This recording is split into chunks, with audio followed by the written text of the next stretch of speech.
Good evening friends, welcome to my YouTube channel advocate Amit Kumar Gupta. अपने income tax के cases की series में आज जो केस हम लोग डिस्कस करेंगे उस केस का नाम है फार्मासिया मोलियो versus income tax officer and another. ये केस 444 ITR पेज नंबर 65 पे रिपोर्ट हुआ। बॉम्बे हाई कोर्ट ने डिसाइड किया, एक रिट पिटीशन का मैटर है और ये केस 31 जनवरी 2022 को डिसाइड किया गया। ये केस सेक्शन 148 के नोटिस को लेकर के है। केस बहुत इंटरेस्टिंग है। इस केस के अंदर एसएससी को सेक्शन 148 का नोटिस दिया गया, ये कहते हुए कि एसएससी के बैंक अकाउंट के अंदर, जिसके अंदर एसएससी का पैन नंबर दिया हुआ है, करीबन 4 करोड़ रुपए के करीब कैश डिपॉजिट हुआ है। और क्योंकि एसएससी ने अपनी इनकम टैक्स की रिटर्न फाइल नहीं की है, इसीलिए ये केस जो है वो सेक्शन 147 के अंदर असेसमेंट करने के लिए इनकम एस्केपिंग असेसमेंट के तहत एसएससी को सेक्शन 148 का नोटिस इशू किया जाता है। एसएससी ने अपने ऑब्जेक्शंस रेज करे। ऑब्जेक्शन रेज करने के बाद डिपार्टमेंट ने उन ऑब्जेक्शंस को डिस्पोज ऑफ किया।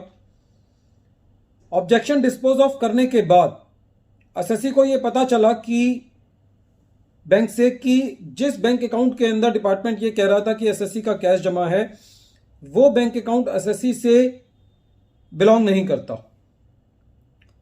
एसएससी को जब ये पता चला तो एसएससी ने सेक्शन 148 के नोटिस के अगेंस्ट जो है वो बॉम्बे हाई कोर्ट के अंदर रिट पिटीशन दायर करी और ये कहा कि साहब, डिपार्टमेंट ने मेरे इस लेटर को कंसीडर नहीं किया। सबसे पहला मुद्दा ये उठता है कि जो ये लेटर था, ये एसएससी ने अपने ऑब्जेक्शंस के वक्त नहीं दिया था। ये जब डिपार्टमेंट ने एसएससी के ऑब्जेक्शन डिस्पोज ऑफ कर दिए तो उसके बाद एसएससी को ये लेटर रिसीव हुआ। तो कोर्ट का ये कहना था कि क्योंकि डिपार्टमेंट के पास ये लेटर उस टाइम आपने नहीं दिया, तो आपका ये कहना कि डिपार्टमेंट ने इस लेटर को कंसीडर नहीं किया, ये गलत है। दूसरा, जो बॉम्बे हाई कोर्ट ने बहुत दो इंपॉर्टेंट सुप्रीम कोर्ट के जजमेंट्स का हवाला दिया। सबसे पहला केस है new Delhi television limited versus CIT, 2020 का केस है। बहुत लेटेस्ट जजमेंट है, 424 ITR पेज नंबर 607 का। इस केस के अंदर सुप्रीम कोर्ट ने यह कहा कि सेक्शन 148 के नोटिस के लिए खाली यह देखा जाना चाहिए कि नोटिस इशू किया डिपार्टमेंट ने और जिस मटेरियल के बेसिस पर यह नोटिस इशू किया उसके अंदर संबंध है क्या नहीं। यदि उसके अंदर एट द प्राइमा फेसी भी लिंक है तो डिपार्टमेंट जो है वो सेक्शन 148 का नोटिस इशू कर सकता है। क्योंकि प्रेजेंट केस के अंदर एसएससी का पैन नंबर उस बैंक अकाउंट में था जिसके अंदर कैश जमा हुआ और एसएससी ने अपनी इनकम टैक्स की रिटर्न फाइल नहीं करी थी। तो ये एक मटेरियल था डिपार्टमेंट के पास जो कि नोटिस इशू करने के लिए सफिशिएंट था।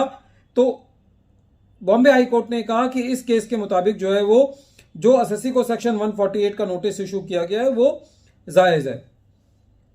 दूसरा जो बहुत इंपॉर्टेंट सुप्रीम कोर्ट का केस का हवाला दिया बॉम्बे हाई कोर्ट ने, वो है फूलचंद बजरंग लाल वर्सेस ITO और ये 1993 का केस है, 203 ITR पेज नंबर 456 पर।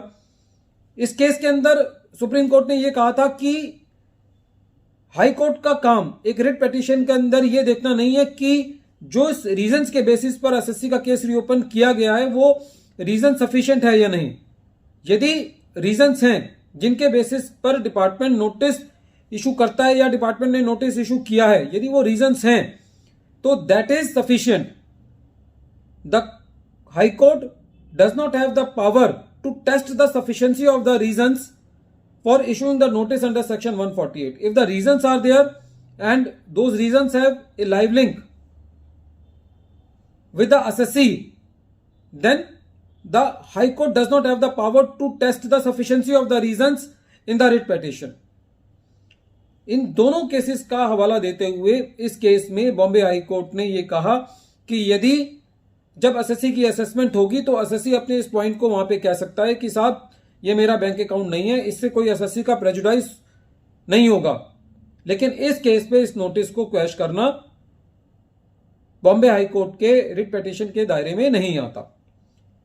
Friends, I welcome the judgment of the Bombay high court, लेकिन मेरा इस केस में ये व्यू है कि जिस तरीके से आज के टाइम में हम देखते हैं कि डिपार्टमेंट जब अपने प्रोसीजर्स को पूरा नहीं करता, जब शो कोज नोटिस नहीं देता, जब ड्राफ्ट असेसमेंट ऑर्डर नहीं देता, तो उन सब केसेस के अंदर डिपार्टमेंट का ऑर्डर जो है वो क्वैश करके उसको रिवर्ट बैक कर दिया जाता है। तो जब ऐसे केसेस आते हैं, जब एसएससी ये बात कह रहा है कि साहब मेरा ये बैंक अकाउंट ही नहीं है, तो यदि इस केस के अंदर एक दूसरा मौका एसएससी को दिया जाता तो ज्यादा एसएससी के लिए बेटर होता, क्योंकि असेसमेंट कराना भी एक आज के टाइम में आसान काम नहीं है। जब बिल्कुल क्लियर कट केस था कि वो एसएससी का बैंक अकाउंट ही नहीं था, तो इस केस में यदि रिवर्ट बैक भी हो जाता तो एसएससी के लिए ज्यादा एक रियायत की स्थिति होती। लेकिन इस केस में with due respect to the honourable Bombay high court, the Bombay high court decided not to quash the notice and directed the department to consider the letter which has been given by the bank to the SSC that this bank account does not relate to the SSC. Friends, at the end of this video, I am once again repeating the name of the case. The name of the case is Pharmacia Molio versus Income Tax Officer. Thank you, friends.